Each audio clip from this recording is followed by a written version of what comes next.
अड्डा, मैं हूं तमन्ना।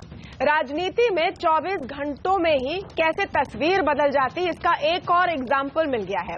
कल तक लग रहा था कि जीएसटी बिल पर कांग्रेस राजी हो जाएगी और शायद इस संसद सत्र में बिल पास हो जाएगा, लेकिन नेशनल हेराल्ड केस में सोनिया और राहुल गांधी को कोर्ट में पेश होने के आदेश के बाद पूरी तस्वीर बदल गई है।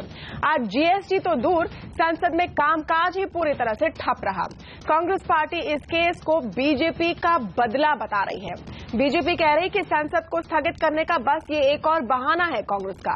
तो आखिर कौन किससे बदला ले रहा है, इसी पर हम आज खास बहस कर रहे हैं। हमारे साथ है बीजेपी के प्रवक्ता नलिन कोहली, बीजेपी के नेता जयनारायण व्यास भी हमारे साथ हैं, कांग्रेस के प्रवक्ता अखिलेश प्रताप सिंह, समाजवादी पार्टी की प्रवक्ता नावेद सिद्दीकी, जेडीयू के प्रवक्ता राजीव रंजन, वरिष्ठ पत्रकार राम कृपाल सिंह और वरिष्ठ वकील संजय हेगड़े। स्वागत है आप सबका हमारे इस खास कार्यक्रम में। अखिलेश प्रताप सिंह जी, कांग्रेस पार्टी के नेता, सबसे पहले मैं आपसे पूछना चाहूंगी कि अगर कोर्ट में मामला है और कोर्ट कांग्रेस पार्टी की अपील को खारिज करती है कि इस केस को आप डिसमिस कर दीजिए, हमें मत बुलाइए, तो इसमें आप राजनीतिक बदला कहां से ढूंढ लाए? उसका आधार है कोर्ट की बात, हम कोर्ट में लड़ेंगे। इसके पहले भी जिन सज्जन ने ये मुकदमा कर रखा है, उन्होंने लगभग दर्जन भर और मुकदमे पिछले 20 वर्षों में हमारे इन वरिष्ठ नेताओं के खिलाफ किए हैं और सब में वो कोर्ट से मुंह की खाए हैं और सारी बातें उनकी झूठ और अफवाह निकली है। एक षड्यंत्र चल रहा है बीजेपी और आरएसएस के द्वारा कि हमारे जो देश के वरिष्ठ नेता हैं कांग्रेस के, जिनका एक विश्वसनीयता है इस देश में, उस पे दाग लगाया जाए, उसको धूमिल किया जाए, और ये स्ट्रेटेजी है आरएसएस की। एक मिनट, आप तो हम जब अखिलेश जी, आप सुब्रमण्यम स्वामी से आरएसएस पर चले गए हैं, लेकिन सिंपल सवाल है कि अगर सुब्रमण्यम स्वामी ने किसी मलाल के साथ केस भी डाल दिया, लेकिन कोर्ट को तो उसमें मेरिट दिखा। नलिन कोहली इसका जवाब देंगे। नलिन कोहली, इनका कहना है कि मैंने मेरी बात होने दें। नहीं, आपकी बेसिक पॉइंट हमने सुना। नहीं, आपकी बेसिक पॉइंट हमने सुना। नहीं, मेन पॉइंट मेरा रह गया। अच्छा, मेन पॉइंट बताइए। मैं बोलूं? नहीं, मेन पॉइंट बताइए जी, मेन पॉइंट बताइए। मेन पॉइंट ये है कि ये सज्जन बीजेपी के वरिष्ठ नेता हैं, अग्रीड, और बीजेपी के शीर्षस्थ नेतृत्व में हैं और ये यही काम करते हैं। और बीजेपी सत्ता में है और सत्ता में रह करके ये चिट्ठी लिखते हैं, जैसे ईडी जांच कर रही है, ईडी को कुछ लेकिन नहीं मिला, कोर्ट तो अपने मन से काम कर रही है, ये तो आप मानते हैं कि नहीं? हम कोर्ट में करेंगे, कोर्ट की बात। लेकिन अलग कैसे इस संदर्भ में? नलिन कोहली, आप अपनी राय रखिए इस पर। नहीं, नलिन कोहली बोलते रहे, अच्छा है, स्वागत है, मैं सुन रहा हूँ, आप बोलें। नहीं, आप, हम बीजेपी की राय सुन लेते हैं। नलिन कोहली, कहना है कांग्रेस का कि ये बदला है, साफ दिखाई दे रहा है, क्योंकि सुब्रमण्यम स्वामी आपके पार्टी के वरिष्ठ नेता है, ऑब्वियसली उनके मन में ऐसी भावना है, इसलिए उन्होंने केस डाला है इन द फर्स्ट प्लेस। पहली बात तो यह है कि कांग्रेस पार्टी, शायद उनके पास और कुछ अब चॉइस ही नहीं है, तो इसीलिए इस प्रकार के वो आरोप लगा रहे हैं। इसको थोड़ा फैक्ट्स के ऊपर देखिए। मैं नहीं, जजमेंट को पढ़ लीजिए, पैरा 7 पढ़ लीजिए, पैरा 9 पढ़ लीजिए। कोई भी भारतीय नागरिक कहीं पर भी उसे लगा कुछ गलत हो रहा हो तो वो मैजिस्ट्रेट के सामने जाकर कंप्लेंट कर सकता है और मैजिस्ट्रेट फिर सुन के तय करता है कि कंप्लेंट को दर्ज करना है या नहीं करना है। यही डॉक्टर स्वामी ने 2013 की जनवरी में किया इस केस को लेकर। बीजेपी तो सरकार में थी नहीं। दूसरी बात, मैजिस्ट्रेट को लगा कि समन करना चाहिए, उस समन को कांग्रेस पार्टी के सारे नेताओं ने चैलेंज कर दिया हाई कोर्ट में। हाई कोर्ट का 27 पेज का ऑर्डर आया, बहुत कुछ उसमें लिखा गया है सारे मेरिट्स को लेके। कहा कि नहीं, आपको कोर्ट के पास जाना चाहिए क्योंकि इस केस के अंदर में काफी कुछ, और किस प्रकार की शब्दावली है, बड़ा स्ट्रांग और तीखा कमेंट्स है उसमें। कहते हैं फ्रॉड्यूलेंट फ्लेवर इसमें दिखता है, क्रिमिनल इंटेंट इसमें दिखता है, सुब्रमण्यम स्वामी का लोकस स्टैंड नहीं है, वो हम नहीं स्वीकार कर सकते, इतना बड़ा लोन को राइट ऑफ करना वो अपने आप में बहुत बड़ा प्रश्न है। तो ये सारी चीजें कोर्ट कह रही है। और क्या कांग्रेस पार्टी कह रही है? कोर्ट को पॉलिटिकल वेंडेटा के रूप में देख रही है। कांग्रेस पार्टी कैसे क्या कह रही है कि कोर्ट के जज, जिन्होंने दिल्ली हाई कोर्ट के जज ने ऑर्डर लिखा है, वो भाजपा की बात सुन रहे हैं? ये तो कंटेम्प्ट हो जाता है। किस प्रकार के आरोप लगा रहे हैं? इनकी लड़ाई, इनको सुप्रीम कोर्ट जाना है, नहीं जाना है, जाए। ईडी की बात करते हैं, इस पे भी 2 पहलू है। ये ऑर्डर जो है कोर्ट का है, इसमें ईडी का लेना देना नहीं है। और अगर ईडी, मुझे ये भी नहीं पता कि ईडी इन्वेस्टिगेट कर रही नहीं कर रही, यदि उसको लगता है कि अब कोर्ट ऑर्डर उसको प्रूव कर रहा है तो इन्वेस्टिगेट करेगी। नहीं, क्या नलिन कोहली जी, क्या ये सच नहीं है? चाहती है नहीं, बिल्कुल। और पार्लियामेंट को क्यों? नहीं, बिल्कुल, ये बहुत ही वैलिड क्वेश्चन और अखिलेश जी इसका जवाब देंगे, लेकिन उसके पहले क्या ये भी सच नहीं है कि इसी साल अगस्त में इन्फोर्समेंट डायरेक्टोरेट इस केस को क्लोज करने जा रही थी क्योंकि उनको कुछ इसमें मिला नहीं, और जो तब अध्यक्ष थे कटोच साहब, उनका ट्रांसफर हुआ और अगले ही महीने सितंबर में ये केस फिर से खुला। तो तमन्ना जी, इसका मैं काउंटर कह देता हूं। अगर मैं इसको तथ्य मान लूं जो आप आरोप लगा रहे हैं, तो आज जब कोर्ट का ऑर्डर आ गया है जिसमें वो मानता है कि प्राइमा फेसाई केस है, क्रिमिनलिटी है, तो फिर कौन सही और कौन गलत, ईडी या कोर्ट? तो इसका मतलब ये नहीं हुआ कि ईडी गलत कर रही थी। क्या तर्क कांग्रेस पार्टी बनाना चाहती है मुझे समझ नहीं आ रहा। आज उन्होंने कोर्ट तक को घसीट दिया अपनी राजनीति के लिए। नहीं, कोर्ट को घसीटा है राजनीति में, दूसरी तरफ जो संसद का कार्य वो एक बार फिर ठप हो गया है।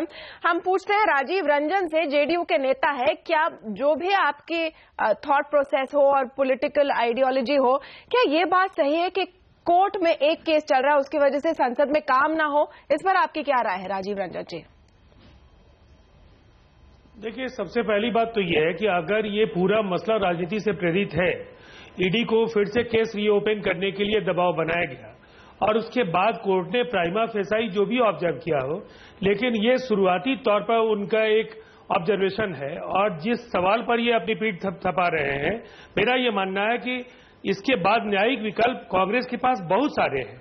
और जहां तक इस केस को समझने का सवाल है, कोर्टरूम अगर ये नहीं बने तो ये आईटी एक्ट और रिप्रेजेंटेशन ऑफ पीपुल एक्ट को का जो स्पिरिट है उससे वायलेट नहीं होता इस पूरे ट्रांजैक्शन को लेकर के, ये बिल्कुल साफ साफ है। और जिस तरीके से तो आप क्या कह रहे हैं? आप कह रहे हैं कि बदला है इसमें, जिस पार्टी को वोट किया है। नहीं, आपका क्या स्टैंड है? आप कह रहे हैं बदला है, क्यों? बिल्कुल बदला है। जो टाइमिंग है, जिस तरह से फिर से ये रीओपन हुआ, निश्चित तौर पर 2019 के चुनाव में भारतीय जनता पार्टी को जिन राज्यों में हार का सामना करना पड़ा है उससे संकेत उनके सामने अच्छे नहीं है। उन्हें पता है कि कांग्रेस एक बड़ी पार्टी है और मुकाबले में परेशानी उनकी बढ़ जाएगी 2019 में। चलिए, तो बिहार की दोस्ती यहाँ पर भी एक्सटेंड हो रही है। राजीव रंजन जी कह रहे हैं जेडीयू के बदला है। मैं आऊंगी आपके पास नलिन कोहली और जय नारायण व्यास, लेकिन नावेद सिद्दीकी का भी राय ले लेते हैं। समाजवादी पार्टी का ये क्या कहना है इसमें? अगर चलो मान लिया कि सुब्रमण्यम स्वामी ने बदले के मन से ये केस रजिस्टर कराया था और वो इसलिए परसुएट कर रहे हैं क्योंकि वो बीजेपी के नजदीक है और बीजेपी से हैं और कांग्रेस पार्टी से उनको कोई दिक्कत है, लेकिन अगर कोर्ट एक बार उसे नहीं डिसमिस करती है और कहती कि हाँ इसमें कुछ दम है, आप आइए ट्रायल में आइए, तब आप कैसे कह सकते हैं कि इसके पीछे बदला है? सिद्दीकी साहब। तमन्ना जी, देखिए, सबसे पहली चीज, तमन्ना जी 18 अगस्त सन 2015 ईडी ने ये डिसाइड किया कि इस केस को बंद कर दिया जाए, और क्योंकि टेक्निकल रीजंस बता करके उसने कहा कि इसमें कुछ ज्यादा दम नहीं है तो उसको बंद करने की बात उसने की थी। लेकिन 19 सितंबर 2015 यानी ठीक एक महीने बाद ईडी ने यह डिसाइड किया कि इस केस को दोबारा रीओपन किया जाए। तो अब यानी कि 18 अगस्त से 19 सितंबर एक महीने का टाइम। अब इस एक महीने के टाइम में सोचने की बात यह है कि ऐसा क्या हो गया, ऐसा क्या बदलाव हो गया कि इसमें ये केस दोबारा रीओपन हुआ।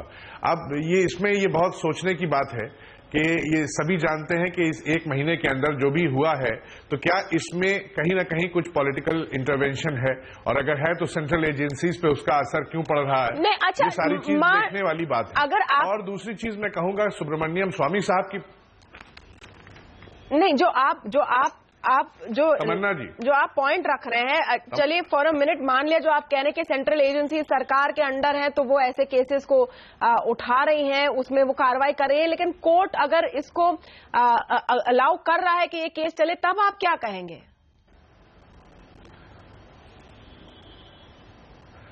देखिए, कोर्ट अलाउ कर रहा है तो सबसे पहली चीज तो हम ये कहेंगे कि मामला जब सब जुडिस हो तो उसमें हमें बहस करनी नहीं चाहिए। वो मामला कोर्ट में है तो हम कोर्ट का सम्मान करते हैं। दोनों तरफ बात नहीं हो सकती, सम्मान करते हैं, दोनों तरफ बात नहीं हो सकती। मैं आपको बता रहा हूं, नहीं, जय नारायण व्यास, देखिए ऐसा है, सबसे पहली चीज आज इस डिबेट में एक चीज ये होनी चाहिए कि सबसे पहले इस डिबेट में आज हम एक बात कहना चाहेंगे। मैं किसी पक्ष की तरफ से नहीं बोल रहा हूं कि मैं कांग्रेस के लिए बोल रहा हूं, ऐसा नहीं है। मैं ये कहना चाहता हूं कि सुब्रमण्यम स्वामी साहब का अगर बैकग्राउंड हम देखें, बैकग्राउंड थोड़ा सा हम उनका पीछे चलते हैं तो एक जनता पार्टी उन्होंने बनाई थी। उसके बाद जनता पार्टी बनाने के बाद चंद्रशेखर साहब के टाइम में जब वो पीएम थे तो वो मेरे ख्याल से साल भर के अंदर यानी 7 महीना शायद केंद्रीय मंत्री भी रहे। और उसके बाद उन्होंने देखिए कर्नाटक क्या सुब्रमण्यम स्वामी का बैकग्राउंड मुख्यमंत्री थे, सुब्रमण्यम स्वामी का बैकग्राउंड यहाँ पर जरूरी है या नहीं? जय नारायण व्यास, जरूरी है, हम अग्री करते हैं सुब्रमण्यम स्वामी सीरियल लिटिगेटर है, सीरियल लिटिगेटर है।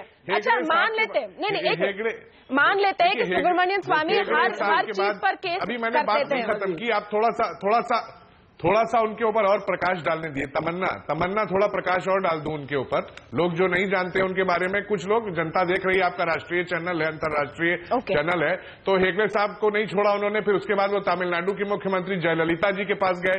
फिर 2004 में उन्होंने ये सोनिया जी के खिलाफ एक उन्होंने फॉल्स एफिडेविट भी दायर किया, जिसके लिए आपकी बात हमें समझ में आ रही है। आप कह रहे हैं कि सुब्रमण्यम स्वामी हर चीज पर केस करते रहते हैं और उसके कई शायद कारण होंगे। कुछ कहना चाहता हूँ तमन्ना जी, तमन्ना जी मैं कुछ कहना चाहूंगा। एक मिनट, 2 बातें कहना, और मैं माफी चाहता हूँ, बाकियों को बोलने का अवसर अभी तक नहीं मिला। 2 बातें कहना चाहता हूँ। पहले अगर वो नावेद साहब अभी बताना चाहते हैं पूरा सुब्रमण्यम स्वामी जी का इतिहास, तो ये भी याद रख लीजिएगा 89 से 91 तक, 88 से राजीव गांधी के सबसे प्रिय मित्र थे और जयललिता जी की टी पार्टी की वजह से अटल बिहारी वाजपेयी जी की 98 की सरकार गिरी थी। इतिहास पूरा पढ़े। और मुझे तो अभी भी समझ नहीं आया कि कांग्रेस पार्टी अपने बचाव के लिए आज उनको अपने प्रिय मित्र से भी लाना पड़ गया। इसीलिए वो सब ईडी पे है, सारे के सारे, मैंने आपको टोका नहीं, सारे के सारे एक ईडी पे फंस गए, कोर्ट खुद बन गए हैं। कोर्ट ऑर्डर ने क्या कहा है उस पर किसी की जानकारी नहीं है। नहीं, लेकिन ये तो आपको मानना होगा नलिन कोहली, आज कांग्रेस पार्टी के साथ की वकालत में भी देखा। नहीं, एक मिनट, आज कांग्रेस पार्टी के साथ जेडीयू खड़ी है, समाजवादी पार्टी खड़ी है, ममता बनर्जी भी सहानुभूति जता रही है। एक मिनट राजीव रंजन जी, इसलिए हमने इस पैनल पर बीजेपी के 2 प्रवक्ता बुलाए हैं क्योंकि यहाँ पर बराबरी होनी चाहिए। जय नारायण व्यास, ये तो आपको मानना पड़ेगा कि थोड़ी ऑपोजिशन यूनिटी इसमें बन रही है क्योंकि दूसरी पार्टियां भी कह रहे हैं कि इसमें बदला है और शायद वो अपने एक्सपीरियंस से कुछ बोल रहे हैं। जो सिद्दीकी साहब कह रहे हैं शायद उनका भी कुछ एक्सपीरियंस हुआ होगा समाजवादी पार्टी में जहां उन्होंने दबाव महसूस किया हो और इसलिए वो कह रहे हैं कि इसके पीछे वेंडेटा है। देखिए, ये मुद्दा क्या है, मैं मुद्दे की जड़ तक जाना चाहूंगा। क्या हम सुब्रमण्यम स्वामी को डिस्कस कर रहे हैं? उनकी शख्सियत क्या है, उनका पास्ट क्या है, वो क्या करते थे क्या नहीं करते थे, ये मुद्दा नहीं है। मुद्दा ये भी नहीं है कि ईडी ने क्या किया। न्यायपालिका ईडी के साथ किसी भी तरह से संबंध नहीं रखता। मुद्दा ये है कि न्यायपालिका ने एक फैसला दिया है और वो उच्चतम न्यायपालिका ने बोला है कि नहीं, इनको मुक्ति नहीं दी जा सकती हाजिर रहने में से। तो अब ये फैसले की चर्चा किस लिए हम कर रहे हैं? न्यायपालिका का काम न्यायपालिका को करने देनी चाहिए। मगर तमन्ना जी, मूल बात यह है कि कांग्रेस की शख्सियत ही नहीं है। जब इनको न्यायपालिका के फैसले अनुकूल नहीं आते हैं तब इलाहाबाद हाईकोर्ट का चुकादा आया, इमरजेंसी लगा दी।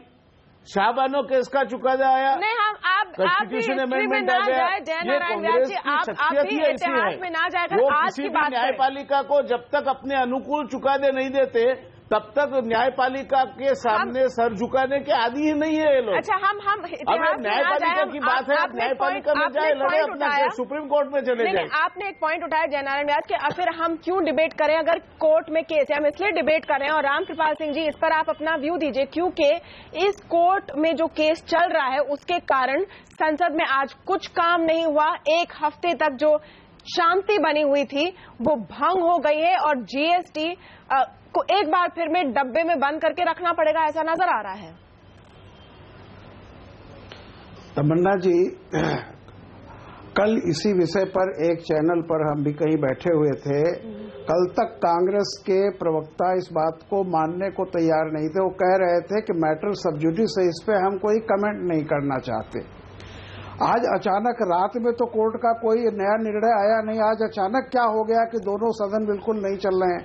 कल भी मैंने इस बात को कहा था कि ये इस मामले को पॉलिटिकल रंग दिया जाएगा और हुआ वही। बहुत सारी बातें हो रही, मेरी बात समझ में नहीं आ रही है। अभी कोई कोर्ट ने फैसला नहीं दिया है। एक सिंपल है कि कोई एक मामला है जिसमें आपको अपीयर होना है अदालत में, मतलब जो लोग हंगामा कर सकते हैं, पार्लियामेंट में दिन भर बैठे रह सकते हैं, वे अदालत में जाकर के खड़े होने में उनको अपनी तौहीन नजर आती है। क्या हम दिखाना चाहते हैं इस देश की जनता को? मैं बता दूं आपको, गवाह को भी अगर अदालत समन करती है, बिल्कुल गवाह को भी तो उसको अदालत जाना पड़ता है। मैं खुद इसमें एक मामले में हूं जिसमें गवाह के रूप में मुझे बुलाया गया। मैंने कहा भाई मैं 20 साल हो गया है, कहे कि नहीं आपको चलना है, अदालत का आदेश है कि आपको गवाही देनी है।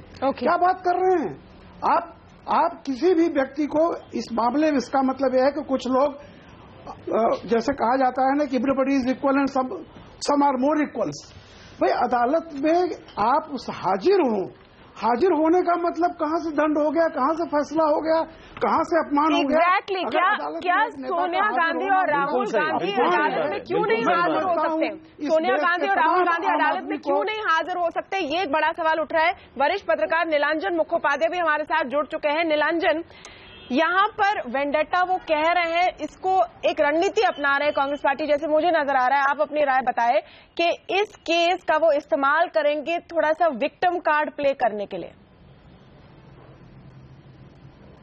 देखिए, मैं थोड़ा सा इस डिबेट में थोड़ा लेट शामिल हुआ हूं, मेरे को कोई आइडिया नहीं है कि बाकी जो पैनलिस्ट हैं उन्होंने क्या कहा है, तो थोड़ा सा मैं वक्त लेके मेरी जितनी समझ है मैं उसके बारे में बताना चाहता हूं।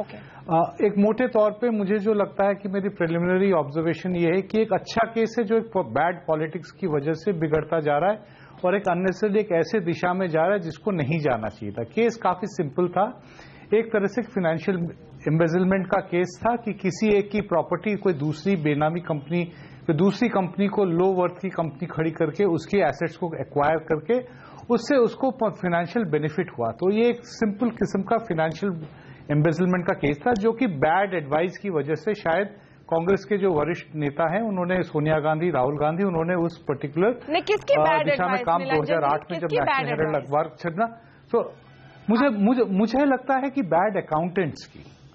देखिए पॉलिटिशियन पॉलिटिक्स जानते हैं, वो अकाउंट बुक्स नहीं जानते हैं। तो मेरी समझ ये है कि वो बैड एडवाइस है और उसी तरह से दूसरे खेमे में एक अच्छा केस पाने के बावजूद ये केस बिगड़ता जा रहा है क्योंकि बैड पॉलिटिकल एलाइज बीजेपी के साथ है। मैं मानता हूं कि मतलब किसी ने मजाक में कहा था कि कई बार ऐसा लगता है कि राम जेठमलानी जी और सुब्रमण्यम स्वामी जी, राम जेठमलानी जी इस डिबेट के हिस्सा नहीं है लेकिन चूंकि उस कॉन्टेक्स्ट में कहा गया था, वो एक तरह से बीजेपी के लिए तालिबान बन गए, मतलब किसी के कंट्रोल में नहीं है। अगर आप सुब्रमण्यम स्वामी जैसे आदमी को या नेता को जिनका एक ट्रैक रिकॉर्ड है कि वो एक अपने तरह से सोचते हैं, राजनीति करते हैं, उनको अपनी पार्टी में शामिल करते हैं, तो कई बार वो ऐसे कदम उठाएंगे जो कि पॉलिटिकली एक्सपीडिएंट नहीं है। नहीं, आपका सवाल ये है कि पॉइंट अगर आप थोड़ा क्लियरली बताएं, मैं समझ नहीं पा रही हूं। नीलांजन जी, क्या मेरा पॉइंट बहुत सिंपल है। बीजेपी और गवर्नमेंट ये तय नहीं कर पा रही कि उनको पॉलिटिक्स करनी है इस वक्त या सरकार चलानी है, उनको कानून पार्लियामेंट में पास कराने या नहीं कराने हैं। अगर उनको लगता है कि एक तरफ सोनिया गांधी और राहुल गांधी के खिलाफ केसेस को इस तरह से एग्रेसिवली परस्यू होते रहे, उसके साथ साथ लेजिस्लेटिव बिजनेस पार्लियामेंट होगा, तो मैं कहूंगा कि राजनीतिक का जो लॉजिक है उसकी समझ में शायद थोड़ी सी कमी है बीजेपी। अच्छा ठीक है, नीलांजन मुखोपाध्याय बोल रहे कि शायद खराब टाइमिंग है और कई सारी कंटेंशियस चीजें भी उन्होंने कही। मैं आती हूं बीजेपी और कांग्रेस की बात, लेकिन संजय हेगड़े से हम व्यू ले लें। अगर केस के थोड़े डिटेल में हम चले जाए संजय जी, प्राइमा फेसी कितना स्ट्रांग केस नजर आ रहा है? कांग्रेस पार्टी की अब तक ये राय या ये रुख उनका रहा है कि नेशनल हेराल्ड तो हमारी अखबार थी, एसोसिएटेड जर्नल तो हमारी दुकान थी, तो एक बैलेंस शीट से दूसरे बैलेंस शीट में थोड़ा सा हमने इधर उधर कर लिया तो कौन सी बड़ी बात हुई? क्या ये एक कोर्ट में स्टैंड अप करेगा? देखिए, मैं कांग्रेस की तरफ से नहीं बोल रहा हूं या किसी की तरफ से भी नहीं बोल रहा हूं।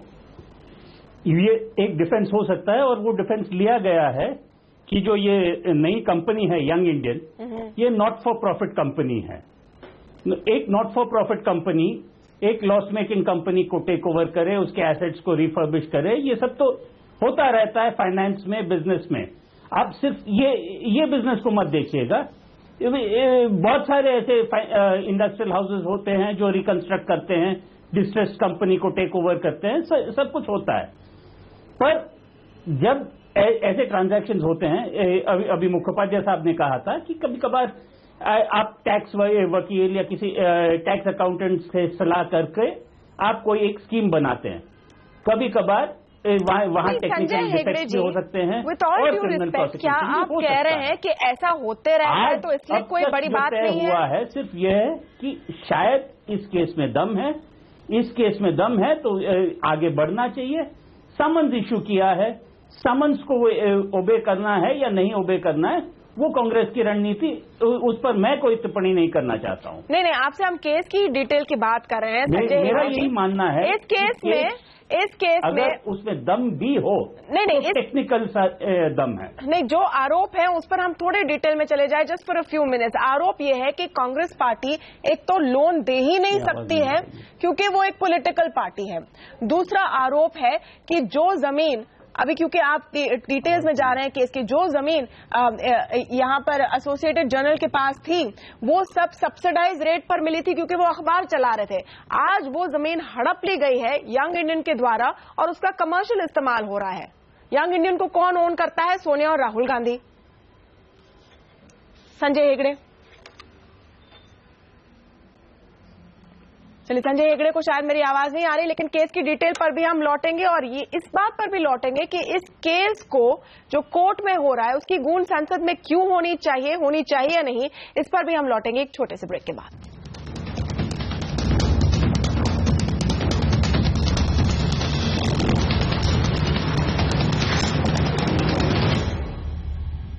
नेशनल हेराल्ड केस की वजह से क्या जीएसटी बिल फिर से लटक जाएगा? इस पर हम खास चर्चा कर रहे हैं आवाज अड्डा में। जयनारायण व्यास, कई सारे राय है इस पैनल पर और अलग अलग राय है। मैं कह सकती हूँ कि इवनली बटा हुआ है ये पैनल, लेकिन निरंजन मुखोपाध्याय ने जो पॉइंट रेज किया कि इसके पीछे उनके मुताबिक कुछ हद तक वेंडेटा दिख रही है और आपकी टाइमिंग गलत है। वो कह रहे हैं सुब्रमण्यम स्वामी ने जो केस डाला है वो आपके विपरीत जा रही है। इस समय आप जीएसटी पास करा लेते, लेकिन इस समय पॉलिटिक्स खेलने निकलेंगे तो आपका कोई बिल पास नहीं होगा।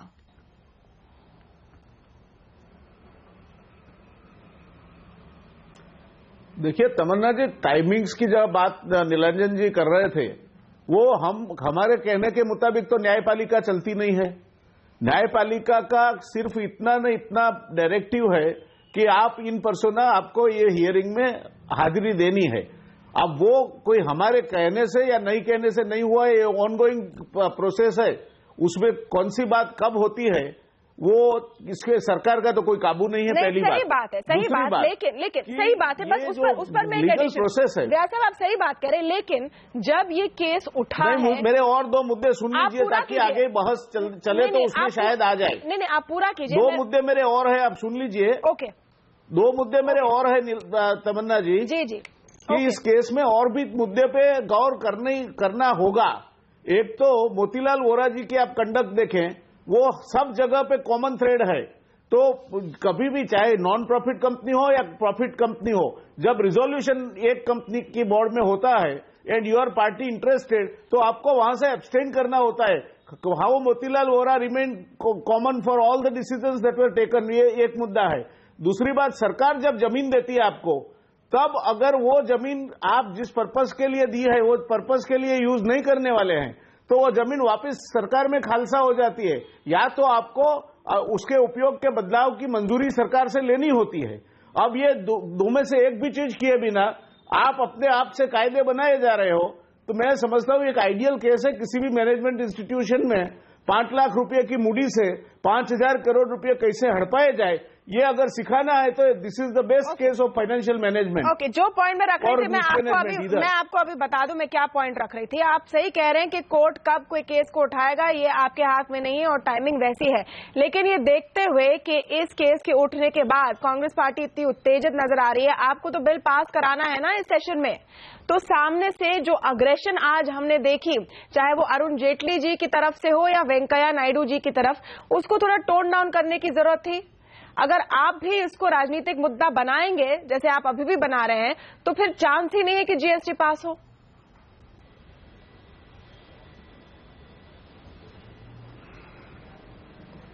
नहीं, हम तो सिर्फ इनको टेक्निकल मुद्दों पे आर्ग्यू कर रहे हैं, कोई राजनीतिक मुद्दा नहीं बनाया हमने। ओके, अखिलेश जी, आपने काफी सारी बातें सुनी और इसमें 2-3 बातें जो सामने आ रही हैं। एक जो सबसे बड़ा पॉइंट और आरोप सामने आ रहा है, क्या सोनिया गांधी और राहुल गांधी आम लोगों की तरह कोर्ट में समन्स को लेकर पेश नहीं हो सकते? क्या खास बात है कि वो खुद नहीं आ सकते? नंबर 1। नंबर 2, क्या ये फीलिंग है कांग्रेस पार्टी में कि नेशनल हेराल्ड तो हमारी ही अखबार थी और जो सारी जमीन नेशनल हेराल्ड को मिली थी अखबार होने के नाते सब्सिडाइज रेट पर, उसका सिर्फ कांग्रेस पार्टी का नहीं और कांग्रेस पार्टी का नहीं, गांधी परिवार का हक है? क्या यही मंशा लेकर आप आगे चल रहे हैं? सबसे पहले हम आपको ये बता दें कि बीजेपी के नलिन कोहली जी एक बार में 2 मिनट बोले और एक बार और बोले। आप एकदम श्रोता की तरह से सुनती रहीं। 2 बार हमारे भाजपा के दूसरे साथी बोले, आप श्रोता की तरह से सुनती रहीं, कभी डिस्टर्ब नहीं किया।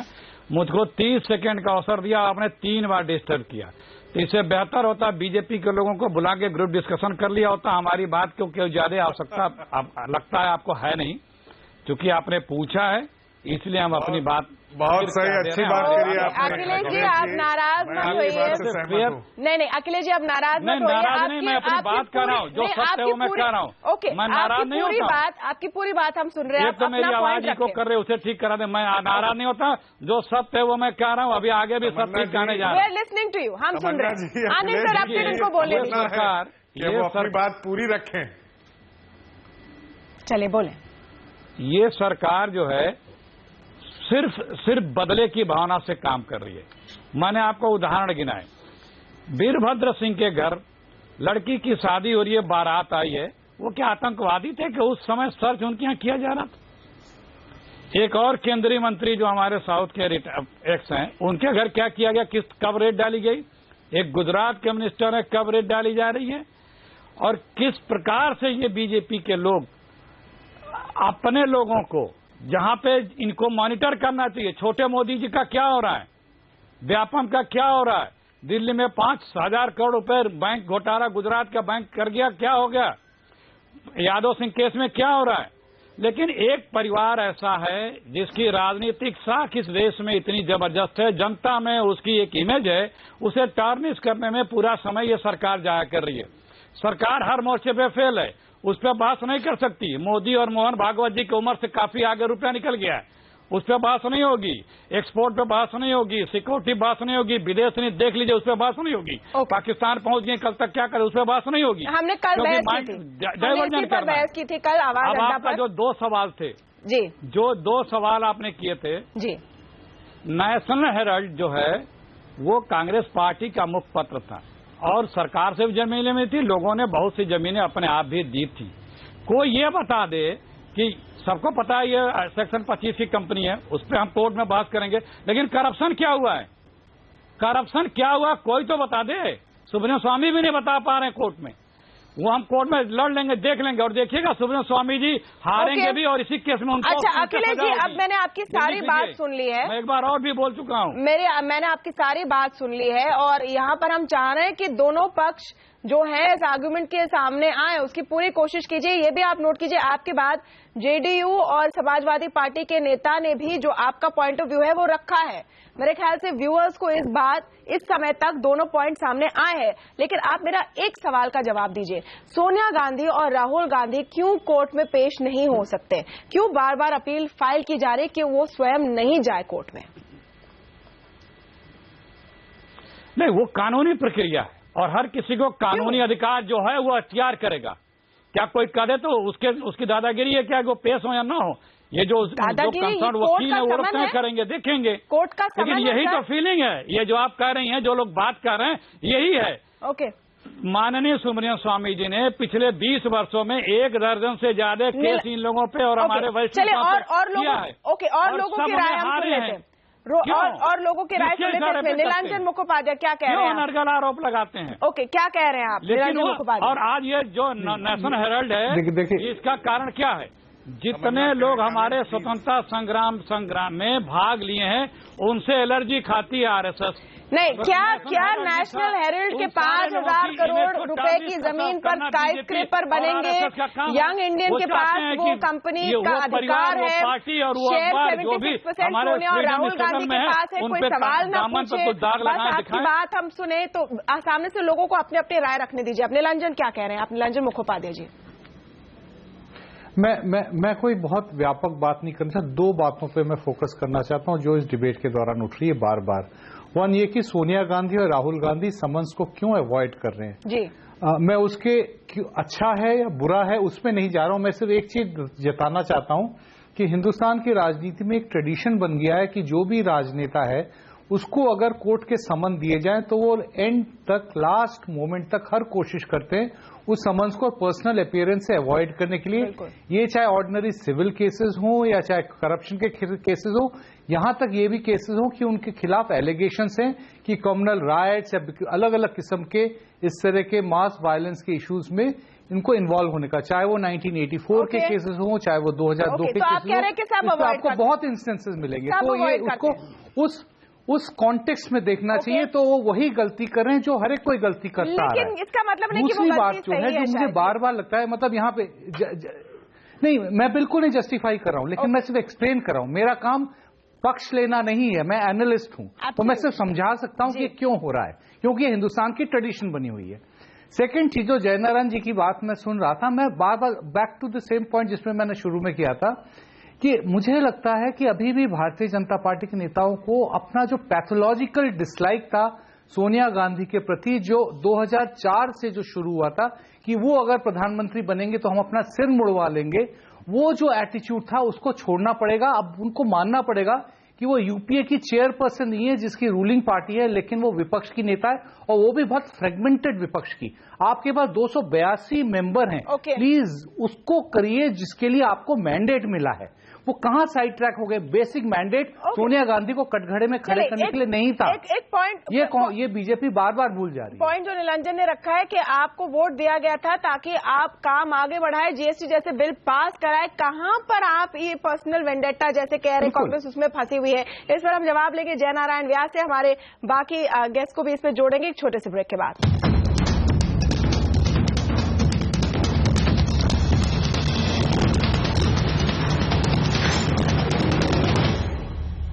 नेशनल हेराल्ड केस में इल्जाम सही है या गलत, इसका फैसला तो कोर्ट करेगी, लेकिन इसके पहले ही संसद को इसकी वजह से पूरी तरह से नहीं चलने देना, क्या ये सही है या गलत, इस पर हम चर्चा कर रहे हैं। राजीव रंजन जी, आपका इसमें क्या कहना है? आप कह रहे हैं कि बदले की भावना है, आप मान रहे हैं, चलिए अगर है भी बदले की भावना तो जीएसटी बिल को क्यों लटका रहे हैं इसकी वजह से?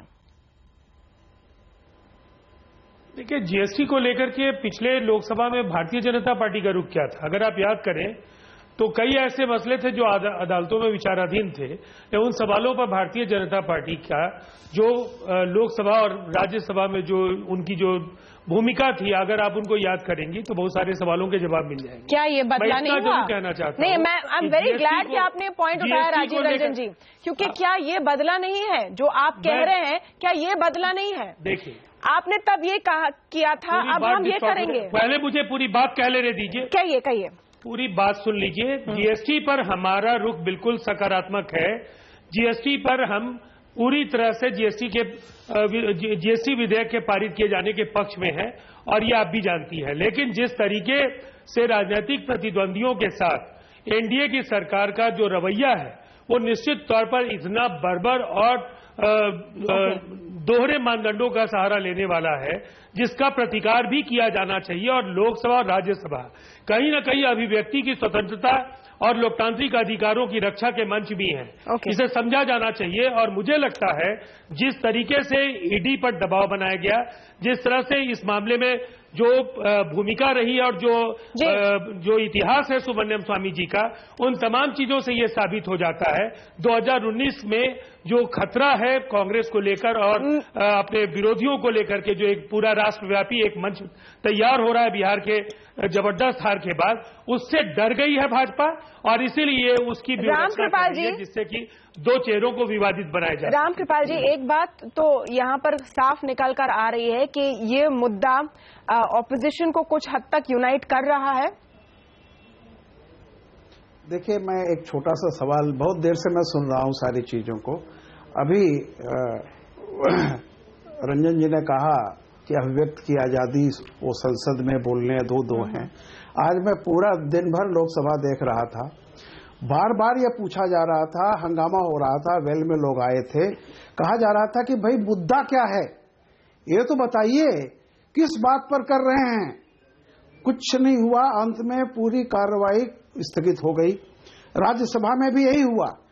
आप अगर मान लीजिए किसी चीज का प्रतिकार करना चाहते हैं तो बताइएगा तो सही, कम से कम कहिए, ऑन रिकॉर्ड कहिए कि जो भी ट्रायल कोर्ट ने या कल हाई कोर्ट ने कहा है आप उससे सहमत नहीं हैं, उसके भी दरवाजे हैं। आप वहां कुछ कहना भी नहीं चाहते, बाहर निकल के आप कहेंगे सब जुडिस है, संसद में आप हंगामा करेंगे। मैं एक चीज पूछ रहा हूं कि मैं बाकी सब सुब्रमण्यम स्वामी ने पकड़ा या किसने पकड़ा, मुद्दे की यह बात नहीं है। सवाल है कि क्या सुब्रमण्यम स्वामी ने यह मामला कल फाइल नहीं किया था?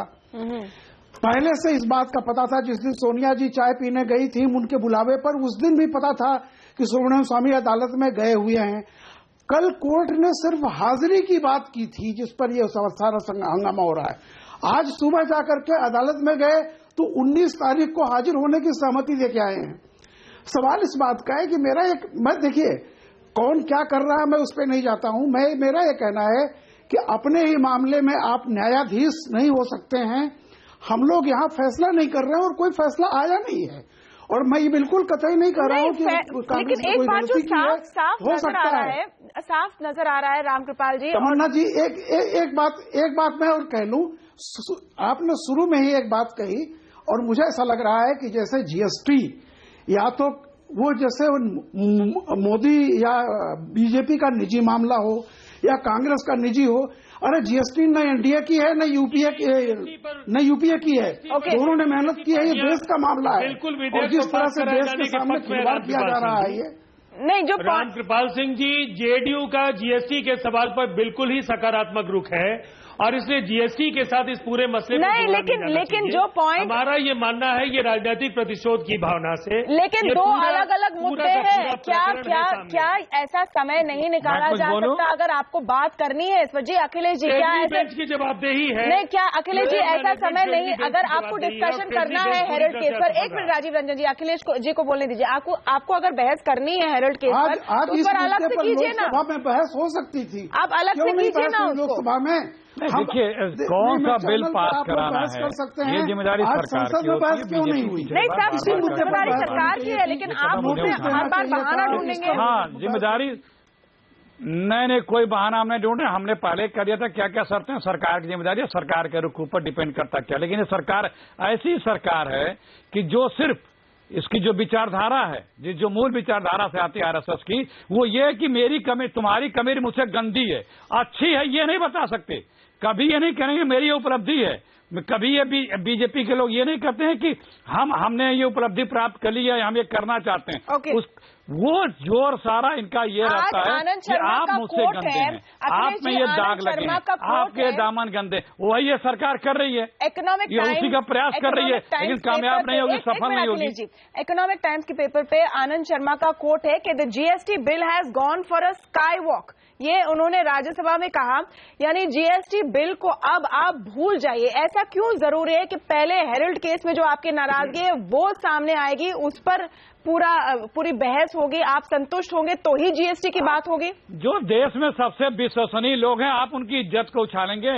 आप उनमें जबरदस्ती कौन इज्जत उछाल रहा है? तो कोर्ट में बुलावा यानी इज्जत उछाल रही? बीजेपी कर रही है। बीजेपी दाग लगाने का प्रयास कर रही है और करती रही है, लेकिन कभी कामयाब नहीं हुई। छोटा सा ब्रेक लेना होगा, जब से छोटा सा ब्रेक लेना होगा, लौटेंगे जल्दी। और हर बार मुंह खाएं, इस बार भी खाएंगे।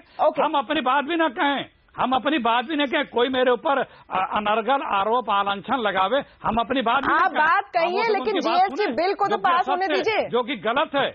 लेकिन आप सत्ता का सहारा पाके जितने वो चल रहे हैं। ओके, लेकिन हम उसका जवाब देंगे अदालत में, लेकिन जनता को भी बताएंगे। ब्रेक लेंगे, जयनारायण व्यास इसका जवाब देंगे। ब्रेक के बाद लौट रहे तुरंत। ये सब कुछ छोटा सा ब्रेक अखिलेश जी, छोटा सा ब्रेक, आधार मेरे पास, छोटा सा ब्रेक।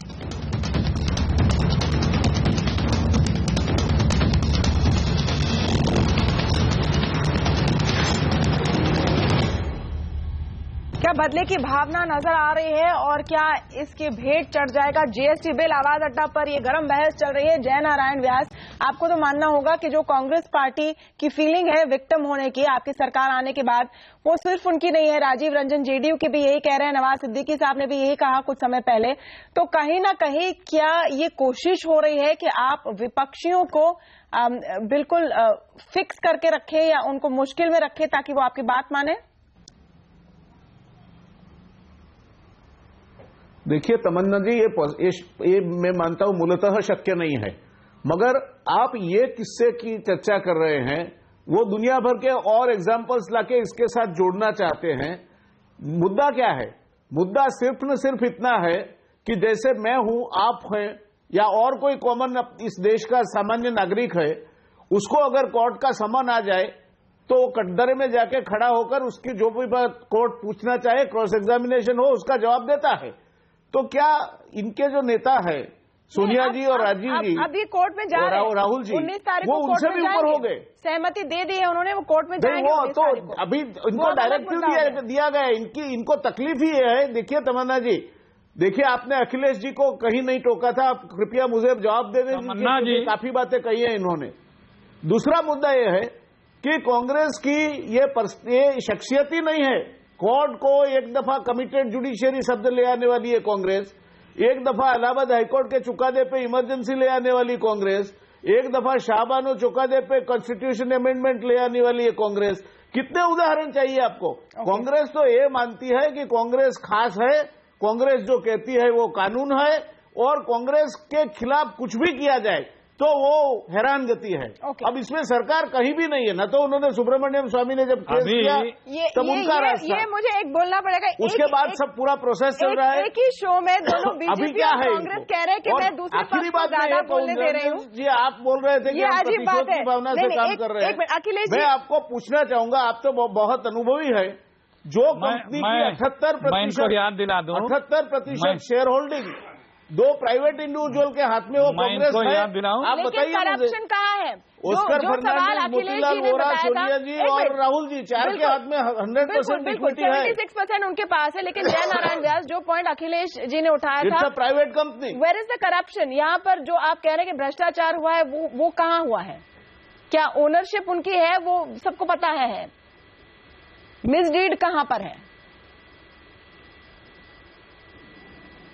जयनारायण व्यास, आप मुझे पूछ रहे हैं? आपसे सवाल है, जो अखिलेश ने पॉइंट उठाया कि करप्शन कहाँ है इसमें? हाँ तमन्ना जी, करप्शन यहाँ है। देखिए पहले मैं आपको अब एक पूरा प्रोसेस समझा दूं, प्लीज डोंट इंटरप्ट, प्लीज संक्षेप में, क्योंकि मेरे पास 2 ही मिनट बचे। अरे एक लाइन में बताओ करप्शन कहाँ है, एक लाइन में बताओ करप्शन कहाँ है। नहीं, मैं 1 मिनट में बता दूंगा आपको। वो इंडियन जो एसोसिएटेड जर्नल्स है, उनके चेयरमैन की हैसियत से ये प्रपोजल लेके जाते हैं। अरे कोई जितना जानो सेक्शन 25 की कंपनी है, कोई किसी प्रकार का बेनिफिट नहीं ले सकता। वो कांग्रेस के पास जाते हैं। कांग्रेस 90 करोड़ का लोन देती है, फिर राइट ऑफ कर देती है। व्यास साहब, मैं ये कंपनी को पूरा रिक्वेस्ट कर रही हूँ कि आप पूरी स्टोरी ना बताएं, क्योंकि हम बता चुके हैं हमारे दर्शकों को। एक मिनट, बता चुके हैं। तमन्ना इनको कुछ नहीं, ये गलत बोल रहे हैं। तमन्ना इनको कोई जानकारी नहीं लगा रहे हैं। जो लोन दिया गया है, वो इनकम टैक्स जो लोन दिया गया, एक सेकंड में बता रहा हूँ। एक मिनट अखिलेश जी, आप दूसरों को भी बोलने दीजिए। तमन्ना मैं बता दूं, आप दूसरे को भी बोलने दीजिए। मैं आपके पास आ रही हूँ अखिलेश। आपने मेरा नाम लिया था, मैं 1 सेकंड बोल दूं? ओके, बोल दीजिए। मैं मुझे अवसर दिया, किसी और दिया। ज्यादा बोलने से कोई इसमें वो नहीं होगा।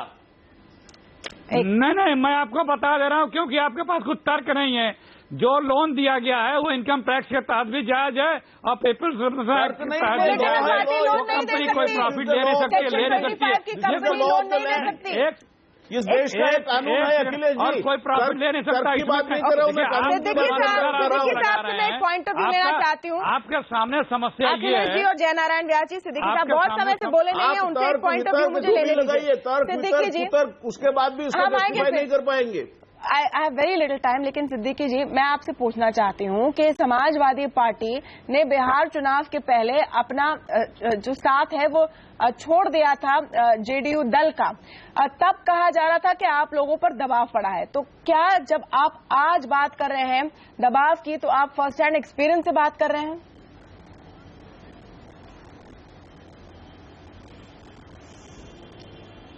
सिद्दीकी जी, आपको आवाज आ रही है मेरी? हाँ जी, माफ कीजिएगा तमन्ना जी, जरा आंख लग गई थी, क्योंकि ऐसे ऐसे तर्क पेश किए जा रहे थे कि आंख लगना लाजमी थी।